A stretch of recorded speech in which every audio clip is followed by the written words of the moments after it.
I'll just wait a few seconds to have a confirmation that we are being recorded. Here we go. I hope you see that as well. Grant is with us. Grant, sigh of relief seeing you.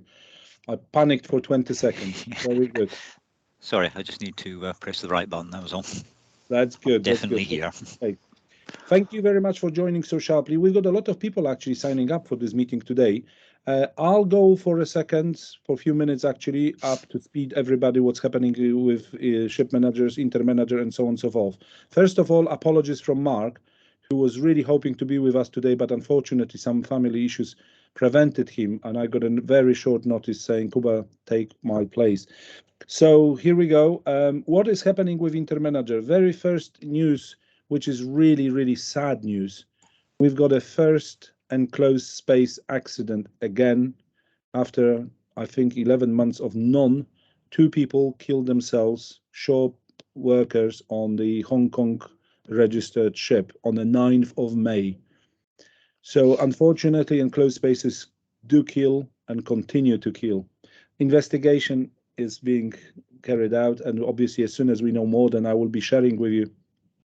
And that is not good. Our statistics, InterManager is running statistics now for 23 years. That's how far back we are able to go, and it shows that we are not doing very well as an industry. So I'm really sorry, but that's the news I have to start with. The other issue, you probably saw my messages going back and forth this morning. We seem to have an issue with Ukrainian seafarers not being allowed in one port in US to go home. I've already got some feedback from US, and I have been asking a member to actually provide more details in order to help and assist. As soon as we know more, then I will be sharing with everybody. I ask you already, and very good feedback from you, saying that basically this is isolated case, which is good, which seems to be okay, because otherwise we might have a serious problem. A very interesting discussion, which I will most probably involve all members shortly, is the lost luggage of seafarer.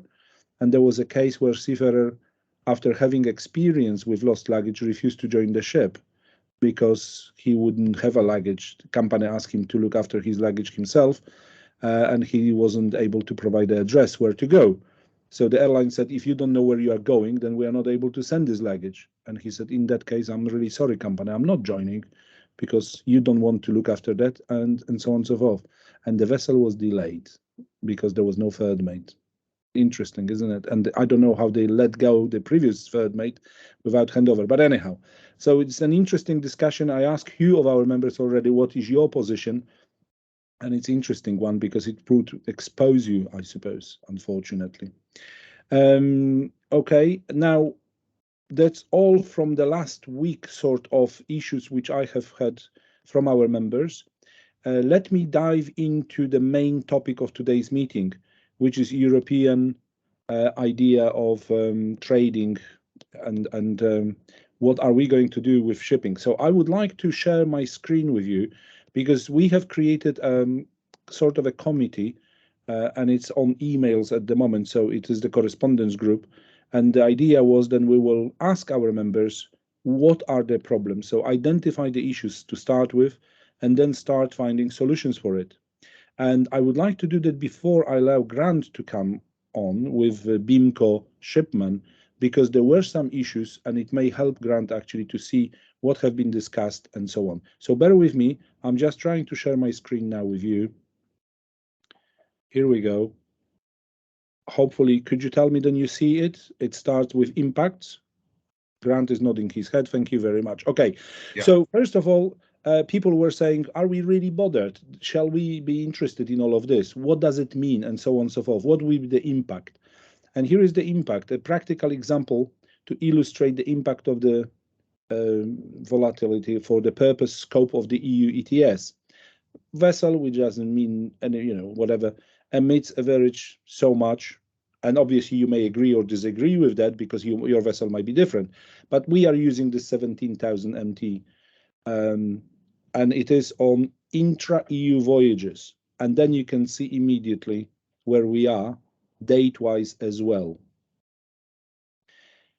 Then, if you need to know how we calculated that, by all means, come back to me. I'll try to help and assist. But as you can see, we are talking pretty big money here.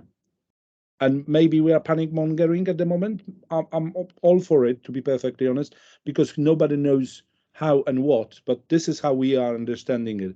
And if there is misunderstanding somewhere, then I would love to be corrected, because we don't need to spread the wrong information.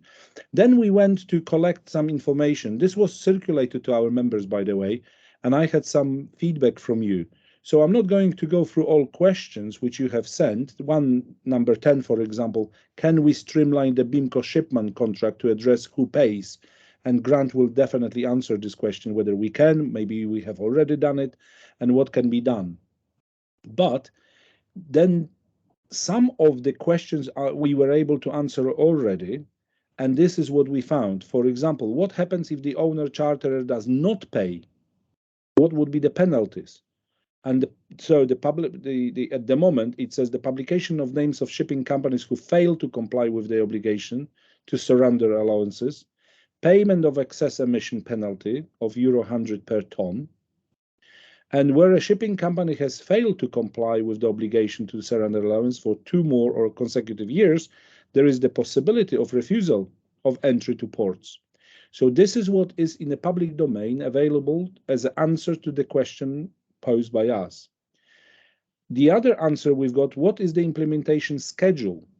Here we go. We found the answers.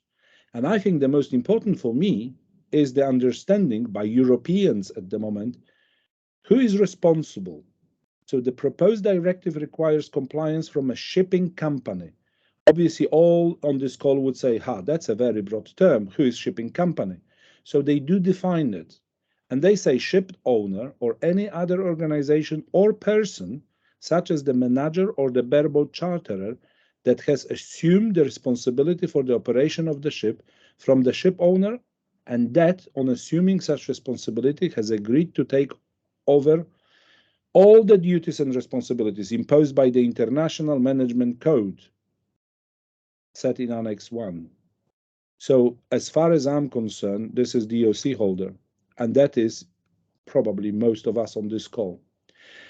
So I have just shared all of this with you to show you where we are, what we are trying to achieve, and I'm encouraging you to A, share your questions, especially if you don't have answers, because then we can all try and pool resources to save time and resources. And if you do know the answers to those questions, then please share them as well. So we will save a lot of time of others going and reinventing the wheel. So that's all from me. And I would like to stop for a second before I allow Grant to come in. Any questions, any suggestions? Are you familiar with these messages? Are you getting them? Is it news to you? Over to you. Anybody hand up, please, and I will try to direct. Sebastian, please. And then Mark. Just briefly on the exposure side, we calculated a vessel group of 100 ships that we have in actual management in BSM based on the actual trading patterns, and assuming 100%, which may apply as early as 2024, we come to an exposure of 28 million euros. So shout out to BIMCO and also InterManager to looking at this issue now. It's definitely something we want to get squared away now, not retroactively. Thank you, Sebastian. Indeed. And Matt? Yeah, thank you, Kuba. I see that you've got a phased-in approach here, the 20%, 40%, etc.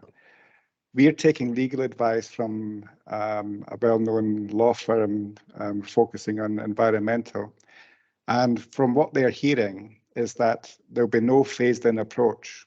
As it stands today, it's still going ahead from 2023, but full compliance and enforcement will not start for 18 months after entry into the force of the revised ETS directive, which means we'll be going straight into 100% from 2023 going forward. So the 20%, 40% phased-in approach may not be on the table. My other point was regarding the shipping company meaning. There's also additional references made to those stakeholders who influence the ship, the cargo, the trade, the speed, etc. And this is actually down to the ship owner or the charterer. As a manager, we're left holding the baby. We're responsible for calculating and any emissions and reducing emissions, of course. But if at all possible, this is where we're looking for BIMCO's help. We need to clarify the ownership and the responsibilities to try and keep it as simple as possible. If a ship is on charter, then it's the charterer who's on the hook. Therefore, they're the ones that's selecting the cargo, the trade, the ports, the speed, etc., and have a huge influence on emissions. If a ship is not on charter and therefore it's lying idle or it's been repositioned for a ballast leg, then it's the owner who actually directs the ship. And of course, with the managers responsible for safe voyage, etc. This shipping company definition doesn't stack up. You know, it needs to be clearer than this, and it needs to be clearly responsible for whoever's influencing the ship, the trade, the speed, the cargo, etc.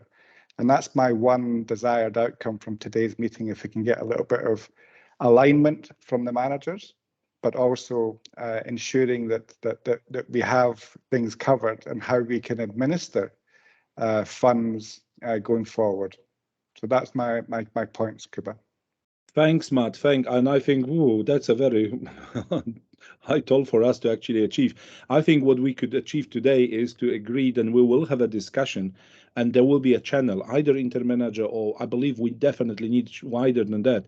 And that's hence, BIMCO is involved here, because I'm seeing a lot of parallel discussions which are welcomed. But the problem is we definitely, at the end of the discussion, need to have a one voice, so we don't start shooting, because we'll have a blue on blue in the end of the day. Sure. And it would be better than we discuss that among ourselves, agree on that, and then present ourselves. And Of Matt, course. you are 100% spot on. Then the time is coming. Let me just make two comments. First of all, when you are saying when the vessel is on charter, you probably mean time charter. But what about the spot? That's Yes. different then, isn't it? So we have to have a very clear distinction. And Grant is already nodding his head, so I'm sure he's on the same page here with us. So we've got a free situation, we've got a time charter, we've got a spot charter, and then we've got an owner, which is idle or ballast or prepositioning or whatever. Very good. Also, there was something else and I didn't note it and I forgot now. Never mind. What I would like to do now with Grant being with us, and first of all, Grant, thank you very much on such a short notice, only 3 weeks when we started talking about it. And as you can see, BIMCO is very, very keen to be with us and happy to discuss and so on. So Grant, over to you, please. Yeah, thanks very much, Kuba, and hello to everyone. Yeah, BIMCO is very, very keen to engage with you on this one. I think this is a really significant thing that's happening in our industry, and we do need to all sit down together and come up with some joined up thinking about how we resolve this. Just referring to what Matt said a few minutes ago, he's absolutely right. What's being proposed at the moment, what the EU discussed last week, is that there will be no phase-in anymore, that it will be straight to 100%. However, they have actually given, or at least proposing, a little bit of breathing space. I have the proposed amendments in front of me on the screen here, and what they're suggesting is that the coming into force date will now be the 1st of January 2024. So it won't happen in 2023, set back a little bit, but when it does come into force on the 1st of January, it will be 100%, so there's no phase in there. So that's the position at the moment. As I say, that's just currently on the table. There are obviously further discussions to take place in the EU this month, but we'll see how that goes. I'm also interested as well, we've had these discussions about the definition of the shipping company that the EU is using, and yes, it is a strange one. It struck us straight away that they're somehow mixing up a lot of concepts here. I mean, that sort of definition that we've seen in the EU MRV for the shipping company, similar to what we see in the ISM definition as well, but it's been created for a very different purpose. Because before we've been sort of focusing on sort of reporting and safety requirements and whatnot, and all of a sudden we're using that same definition to place potentially financial obligations on a party, and it doesn't quite fit very well indeed, I don't think. And I know I've seen previous exchanges and drafting suggestions coming out of the EU, and very strangely, at one point, they wanted to add the word time charterer into this definition, because they're working with the principle that the polluter pays. So the operator of the vessel should be the one paying for the allowances, which under a time charter is fine. That's the one who's directing the ship and deciding on the employment. That's the way the BIMCO EU ETS clause for time charter party works. We're essentially identifying the charterer as being the responsible party for providing those allowances. But what seemed very odd for us, if the EU is also thinking along those lines, which does seem to be their principles, they were trying to shoehorn a time charterer into a definition of a shipping company that also has to be the dock holder. A time charterer can never be a dock holder. So their thinking isn't very clear on this, which sends a few alarm bells to us about how they're actually going to work all this one out, and will it be sort of a rational piece of legislation when they finally finish with it and publish it. So there are concerns about how that would pan out, but nevertheless, as it stands at the moment, we do see this risk there for the ship manager being identified as the shipping company, and what the consequences may be for the shipping manager and how we can operate that under a ship management agreement. Now, we only started yesterday, a very first meeting of our Shipman subcommittee. I know Sebastian joined us there yesterday as well. But it's the absolute number one topic of discussion here at the moment.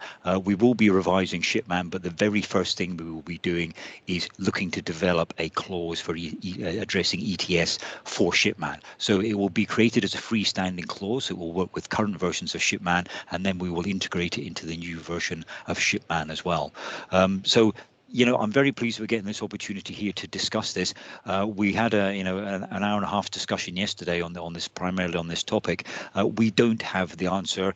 Certainly at this stage, I think it does require important debate and discussion amongst us all, and see where we want to go with this.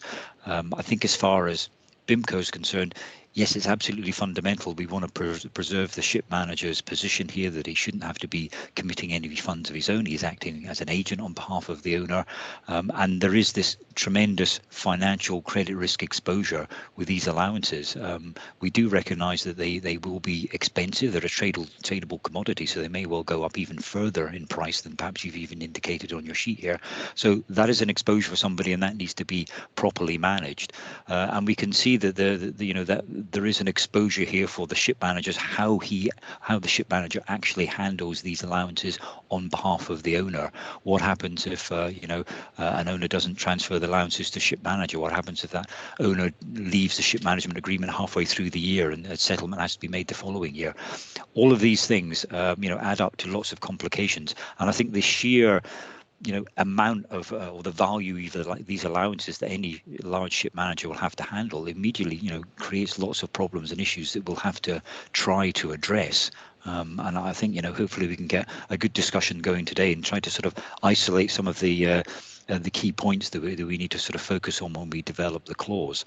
As I say, we have just this week published our first ETS clause for time charter parties, which we spell out in very simple terms that it's the time charterer that has to pay for the allowances, and he transfers those allowances. We've taken out the cost element from all of this. We talked first of all, does the owner get reimbursed for the charterer for the emissions that the time charterer makes?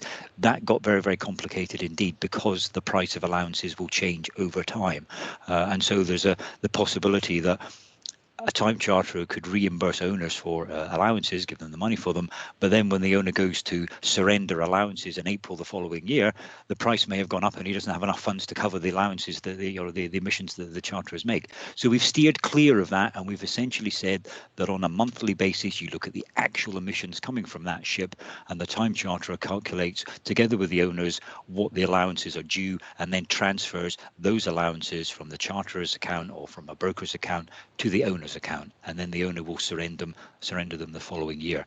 We need to work out how a ship manager fits into that picture. It's fairly straightforward, as you say, when it's a time charter, but what happens when it's a voyage charter? And this is where I think it starts to get a little bit more complicated, when it's the owner themselves that's on the hook for the allowances and how they are managed. So I think that kind of sets the scene from where we got to yesterday in our decision. I think we do have to be very explicit in Shipman who is going to be responsible for these, who's on the hook for them, that the managers are acting in their capacity as agents, and how we can put in protective wording for the managers there so they aren't left exposed.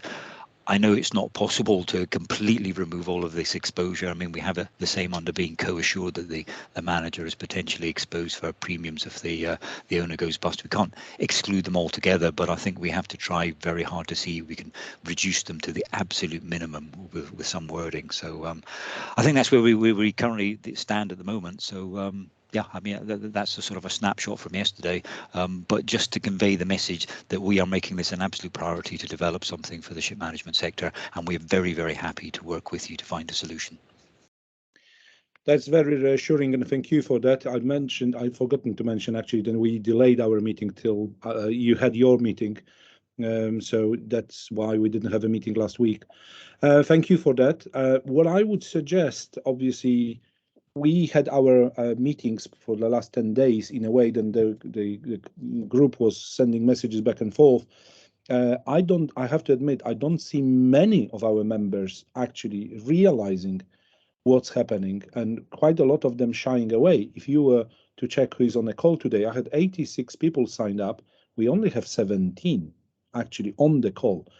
In fairness, this is being recorded. This will be passed on to them, so we'll probably get to 50.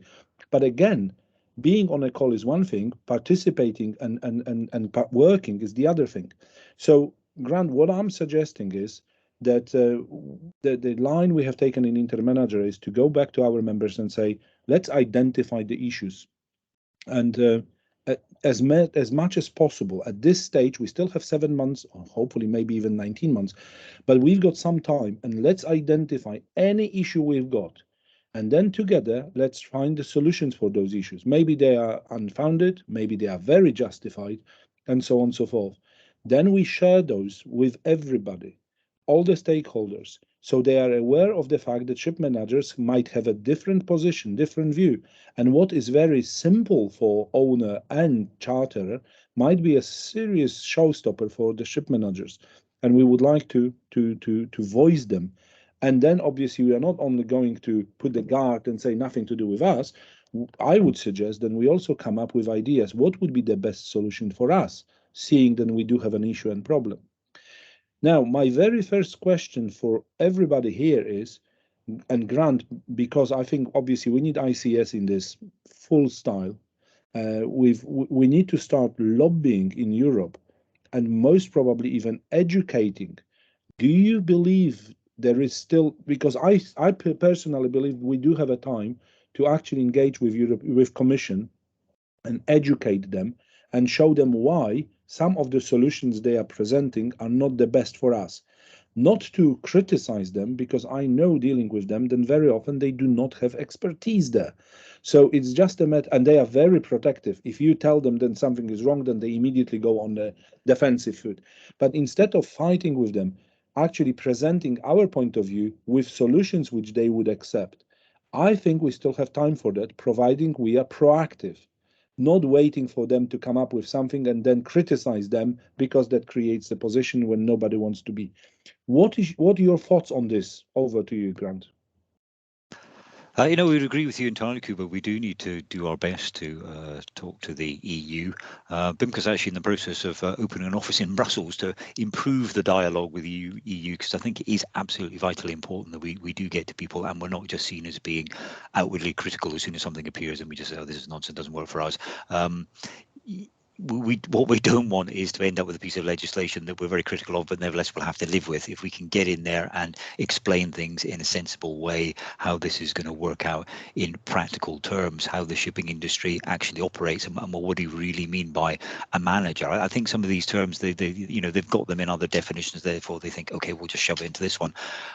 I get the impression they haven't necessarily thought this one through completely, or maybe they're just very, very smart enough to thought of something we haven't. But it seems an odd choice to sort of, focus on the dock holder as the target for this, given the ramifications for, ship manager with a large fleet, for, one ship owner not paying his allowances and the whole fleet being penalised in some way. I don't necessarily see why you would want to target as the EU anything other than the asset holder, the ship owner, rather than a ship manager. So I think there is a dialogue to be had with them, and we should be, taking a very practical and pragmatic view to do our best to get through to them what we mean. So yeah, basically yes, we entirely agree with what you just said. Okay, very good. I see Petros, but just give me a second, Petros, before I let you in. So I'm thinking of targeting now, doing the job for me and probably Intertanko, Intercargo, and the others NGOs to actually find out who physically is the decision maker in European Commission and who do we need to meet with, and start thinking of organizing a meeting with these guys where we could actually listen to them, but also present our views.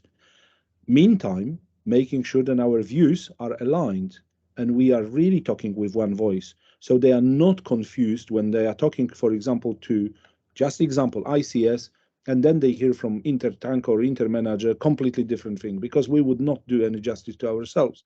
So we, meantime, have a dialogue in InterManager, knowing that Intertanko, BIMCO, and the others are also talking. Then we've got a meeting among ourselves like we did today. Then we align. I'm delighted that Sebastian is on your committee there, because Sebastian is definitely listening what's happening here, and I make sure that Sebastian is up to speed with things. So we've got a liaison between organizations, and if there is anything which one organization believes then the other organization might not be happy with or is too happy, then we do discuss those things and align. So that would be, in my opinion, the homework I'm taking away from today's meeting. Immediately, those two things: see who is responsible in European Commission, who are these people, how likely they are to have a chat with us, but I'm pretty sure with our network we will be able to achieve that. And secondly, within our own respective organizations, we set up a dialogue between each other, which I believe we have already done. We now need to invigorate my members, InterManager members, to not shy away from all the issues and problems they may face and find the solutions. That's me enough speaking. Petros, over to you. Yes, thanks, Kuba. Just on what you now mentioned, I believe that one of the first organizations we have to approach is EXA. And actually, if you ask me, is quite closer to EU and knowing the channels, if you understand me. And knowing the job the EXA is doing, I believe that we are in line. But yes, you are right that we have to align all even small details. But I believe that we could get a lot, have them on board and communicate with them. The second, when you suggested to collect some questions, which fully agree, may I suggest also BIMCO to circulate us any issues they already face, since they are working for the clauses and they are very much experienced, that phases that they saw that will be problems or should be discussed and find out. I mean, we can do in parallel and have a more complete, if I may say, questionnaire or positions. Thank you. Okay, very good. Let me get Grant back on that, because then I've got Stephen Bond.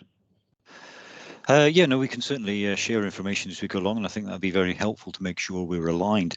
Just on the point of approaching the European Union in Brussels, I think one of the concerns that we have had at BIMCO here is that there is the principle of freedom of contract, and some of the suggestions that I've heard coming out of Brussels are sort of implying that, maybe they should have legislation that obliges the parties to have a certain clause in their contract. That isn't a direction we'd like to take, for the simple reason is that once the legislators start to sort of try to control what goes into your contracts, then they have to police it, and then they have to place sanctions on if you don't do it. How they would police such a thing, I don't know, but it's a line of thinking that I think we have to be slightly wary of when we approach Brussels. So I'm just thinking, if you're going to talk to them as well, it is something I've heard about, and it has certainly been discussed, this concept that they would actually talk about you're required to put a certain clause in there identifying the party that needs to pay the allowances, etc., etc. etc. But that's the legislators moving into our commercial contracts, and I don't think that's a healthy development. I think our industry functions extremely well regulating itself in terms of commercial terms and in contracts, and I think once the legislators get too involved, it could be a sort of retrograde step. So that was just a bit of a flag there. But other than that, in terms of sharing information, absolutely.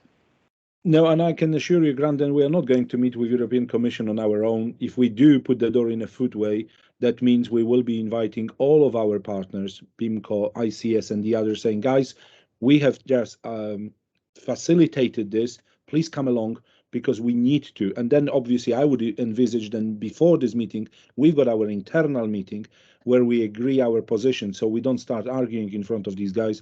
And we've got a really good position, and we make it very nice and gentle, but helping them out to understand why our position is such and such.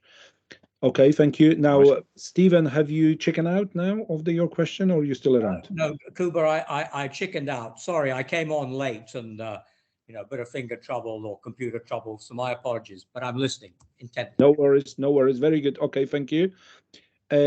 Okay, anybody hearing what we are talking and direction we are taking? Are you satisfied? Are you thinking then we are too slow, or we are going too fast? Tell us, please. Okay, Matt. We're not too slow, we're not too fast. The time is right to have this discussion. I believe that the InterManager, PIMCO, Intertanko, ICS, and other NGOs, first of all, we need to be aligned, you know, and hopefully, you know, the same concerns, the same challenges, and the same opinions as we do. If we have that, that's a starting position. And then you've got the members. I believe if we can nail down the definition of the shipping company, in fact, maybe not even the definition of the shipping company, we should come up with a proposed solution for the European Commission. As we discussed, you know, time charter, voyage charter, or spot, or in ballast. You know, this is the solution here. This is the responsible party. And then the definition of the ISM holder, to try and get our position across regarding we're the ones who will actually ensure safety on board, reduced emissions through energy efficiencies, etc., etc. And we'll be collating this data for whoever is responsible for so we're getting our position across. So I think rather than 20 questions and it might overwhelm the discussions, I think getting the basics right regarding the definitions of who's responsible, to try and understand our position as a manager.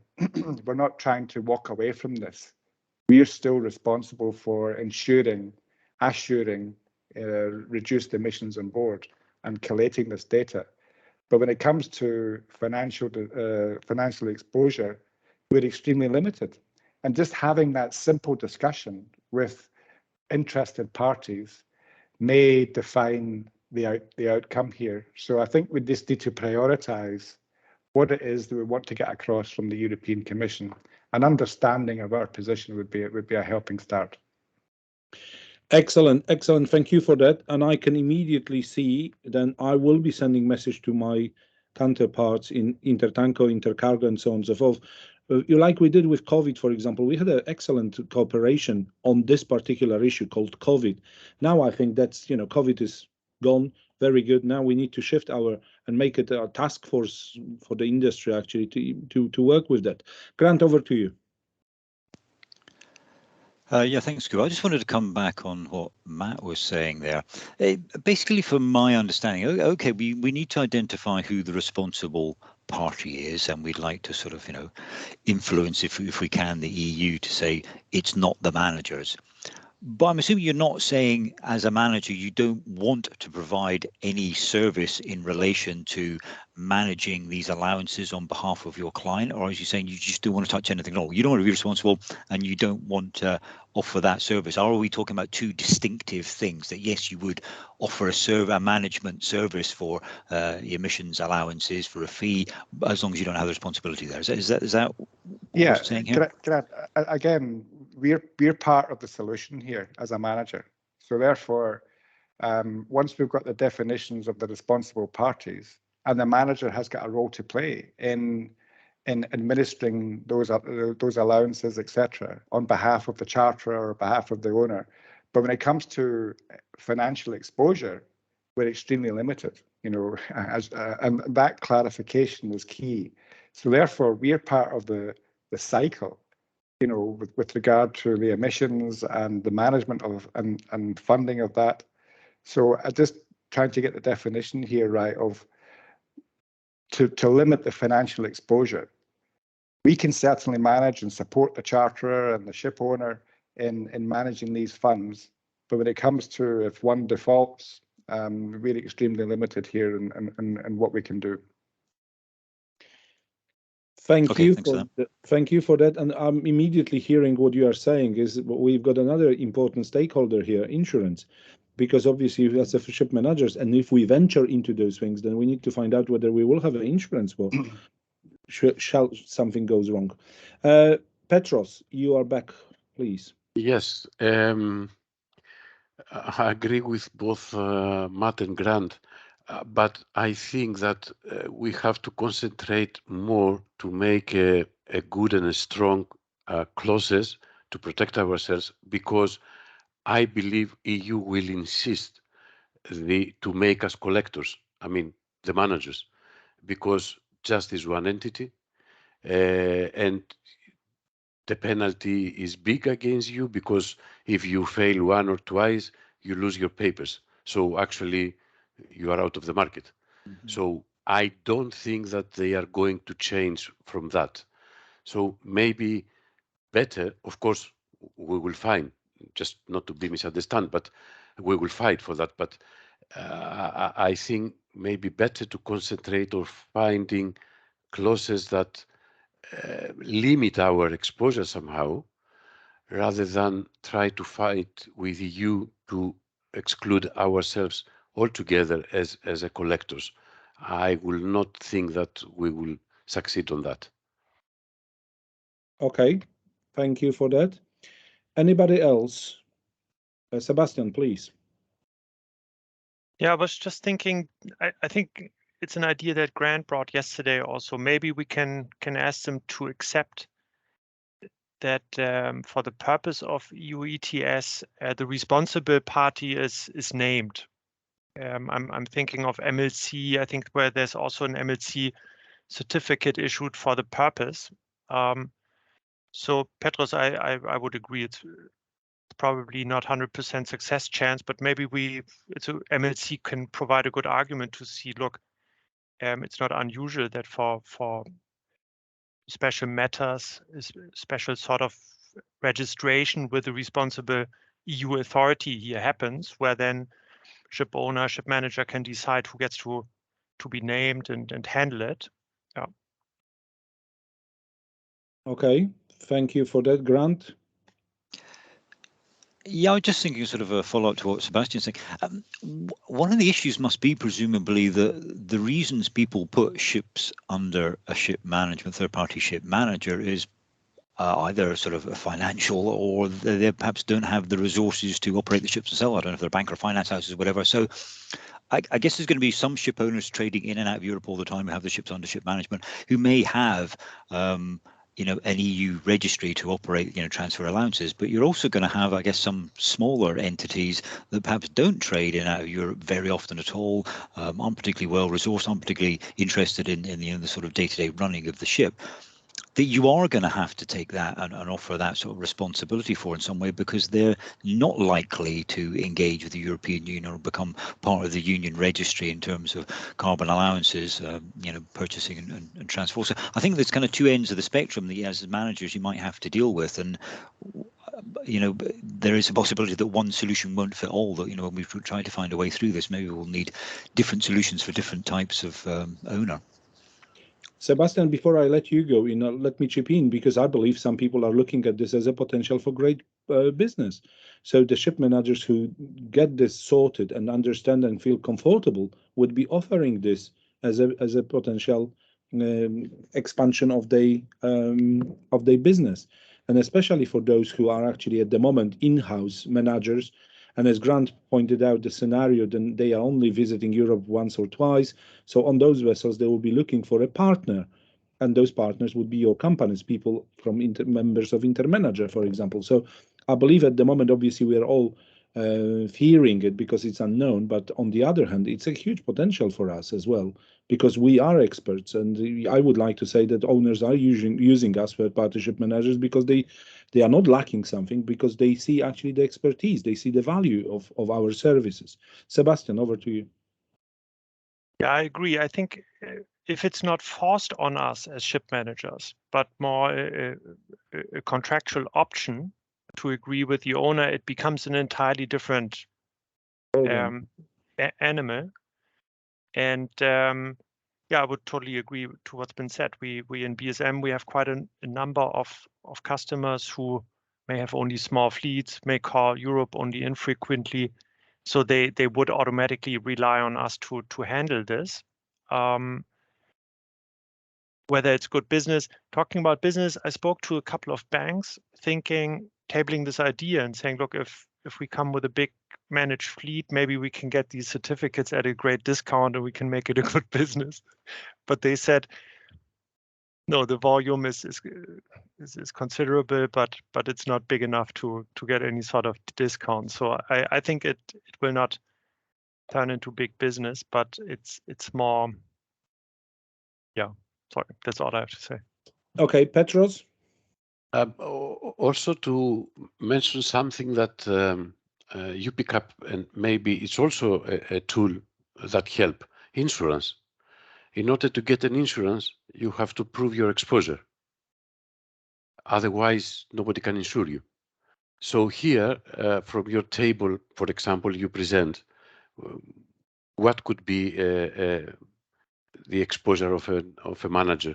Either is a V group or BSM or a smaller one, 1 million, 10 million, 100 millions.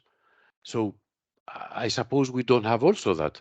I mean, okay, you throw a risk on us, but even we cannot insure it if there is any limitation or something. Indeed. So that's why I believe I've just checked the names. We don't have anybody from the insurance company with us today.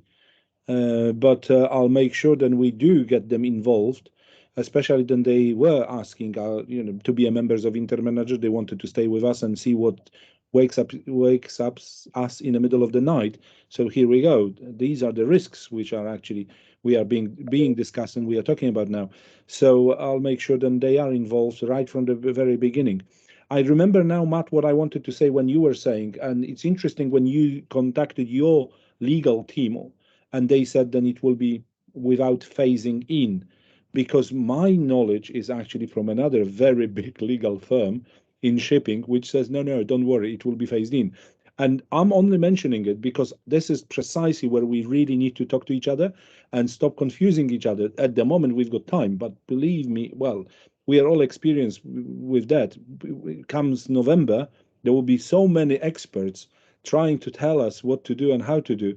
Then I would like as an InterManager to be well ahead of them and knowing precisely what is happening. So we are not being diluted, because there will be some companies which will be then offering services to some of our members who may be late to the game and then panicking and taking these services, but they are not really up to the standard.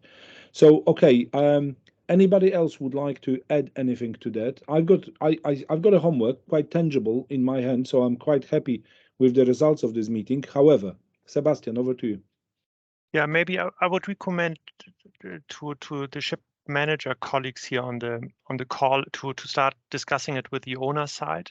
We in BSM, we see a lot of owners who have not started thinking about it. And yeah, the second thing is make sure you know on the ship management side the emission and the consumption of your ships in management. I think it's also would need some of the colleagues may need some time to build up these systems and monitoring, because at one point we will let ship managers definitely depend on knowing the underlying consumption, so we can make the calculation how many certificates are becoming due ourselves. That's I think would be recommendations. And that's an excellent one. And I have to say that what we have provided, or you provided, this table, it was very well received by many, because people did not realize what they are looking at. Okay, and that's why I think that the wealth of the cooperation here is when we talk shopping. Really, what does it mean? How does it translate, and so on and so forth. That's why I'm so keen to receive examples live examples from you, from our members, because we can then present it to the others, and especially owners. And I'm more than happy to engage ICS in our discussion. And I have to admit that they were always very keen to come on our meetings as well and help and listen. So if we've got, and I need to have ammunition basically before we start shooting. So here we go. My appeal to all members, please engage. Grant, over to you. Yeah, thanks, Kuba. Two things, I think. One, if I could quickly share my screen, just to show you all. This is the latest proposals that have come out of Europe just last week. And as you can see, the middle article marked 3GA, that's when they're saying as of the 1st of January 2024, and they have deleted all of the phase-in provisions. So that is indeed what is on the cards at the moment. The second thing I just wanted to say is, well, of course, what we're dealing with, this was a big challenge for us in developing the time charter clause for ETS, is that the legislation isn't yet finalized. We're hoping it's close to what it's going to be, but it's quite difficult to draft clauses when you don't actually have the finalized legislation, know exactly how it's going to be done. So I think you've got to appreciate there's a little bit of second guessing on our part, but it might also explain why, you're not getting huge engagement from all your members on this, because it's not finalized legislation. They kind of know it's coming, but it's not quite there yet. There's a sort of message we heard during the development of the ETS. People think this is really important, but they also say, well, don't just jump in there, because you might be a bit premature and you'll publish something that doesn't actually work in practice once the legislation is finalized. So it's treading that fine line, I think, really. And for us, we reached the point, we had our clause finished a couple of months ago, and people were just saying, it's just too premature. You've got to wait for Europe to, finish this legislation. They haven't finished it. They've sort of polished it up a little bit more, and we're more confident that what we've produced will exactly match the legislation. I think that's fine as far as time charters are concerned. But I think there's still this big question mark over ship managers and this definition of the shipping company that's being used. So, hopefully over the next few weeks when they meet again in Brussels to have a further look at this legislation, we'll get a clearer picture. But it's just to say we have to be slightly cautious and jumping into contractual solutions until we're, fairly certain what's going to happen. Absolutely. No, and obviously, I hear what you are saying, and that also gives me a hope. Then we will be able to influence the final decision, which would allow us to be better, better prepared, better fitted. Matt, over to you. Yeah, just to reinforce Sebastian's message, although we're talking about the 1st of January 24, if it's ratified and it's not phased in, we need to start now, and we need to ensure that we're recording accurate information regarding emissions into and out of Europe to see how big the exposure is, and then we can have discussions with our owners, etc., etc. But for me, this will start counting from 2023. If it's going to be ratified and enforced and policed from 1st of January 24, we'll be using 2023's data. So therefore, we need to start now. We can't kick this into the long grass. Build the systems, ensuring that we've got the tools in place to record accurately, so that we know that we can rely on that. But I think this has been a good discussion, Kuba. There's going to be plenty more. I think we need to utilize the knowledge and resource on these calls to try and influence. And we're not trying to, when we're having those discussions, we're not trying to walk away from any responsibility here. We're responsible parties, but it needs to be fair and just regarding exposure, particularly when a stakeholder defaults. Absolutely. No, very good. Very good. Thank you. Okay, we still have 11 minutes, but there is no point staying for the call if there is no further. So I'm just screening, checking. Any other hands? Okay, to summarize everything, so I understand what you want me to do. First of all, I'll be, and we do have a Philip Belcher on this call, for example, Intertanko. We've got BIMCO here already. I will be passing information from us, what was the desire of our members, to ICS, Intertanko, Intercargo, and so on and so forth. So they know that we are having this discussion, as they are having their own. We will encourage for the liaison and cooperation, and I'm pretty sure with Phil's support and Grant here, we will be able to create a team among NGS where we will be sharing and then being able to share down to you, ladies and gentlemen, so you know what's happening outside. Also, I will be reaching out to our contacts in Europe, trying to find out who is the best person, team over there to discuss when and how. I will also be going back to our members with this video now of our meeting and saying, guys, watch out, because there was a very good meeting, and watch what we are asking for. Are you aware what are you emitting already? This is one of the very first things. Also, please identify the areas which you believe we are exposed, because we need to share that. And also, we will be continuing on the discussion who is responsible, because this is being seen as a priority. So that's all from me. Have I missed anything? Do you think I need to do something else you want me to do? I think the insurance coverage needs to be part of the solution as well. So, you know, particularly when it comes to, you know, ETIC and other stakeholders. I've got it. Now, Philip and then Grant. Thank you. Yeah, thanks, Kuba. Just so you know, this is being discussed in one of our meetings today at the moment in Dubai. I'm not there because I managed to catch COVID, which is a bit annoying, but I'll feed in everything you've just said and all the other bits there to that. Cheers. That's great. Thank you very much. And I really appreciate it. And if you've got anything from them as well, then let's Philip talk. Okay, that will be great. Grant, over to you. Yeah, just the final point, picking up on the insurance aspect. We do have ITIC as part of this subcommittee, and this is a subject that cropped up yesterday as well, the whole insurance and risk management aspect as well. So ITIC are there, and they will be there to guide us, and we will bring in any other insurance expertise that's required to find a contractual solution for this. So yeah, just to say that they're part of this process already. Superb, very good. Ladies and gentlemen, thank you. That's all from me, except telling you that I'll be on holiday. I'm taking 2 weeks off from Sunday. So there will be, well, hopefully I'll switch off completely. But knowing myself, I'll be monitoring. So if there is an emergency or anything, just don't shy away, send it, especially if it regards seafarers, anything, then I will definitely stay tuned on it and try to help and assist. As far as emissions are concerned, obviously, I'll do my homework before I go. I'll get the wheels in motion, and then I will check in, and then obviously report back to you as soon as I'm back in circulation. So once again, thank you very, very much for coming. Thank you, Grant, for being with us, and all fellow NGOs.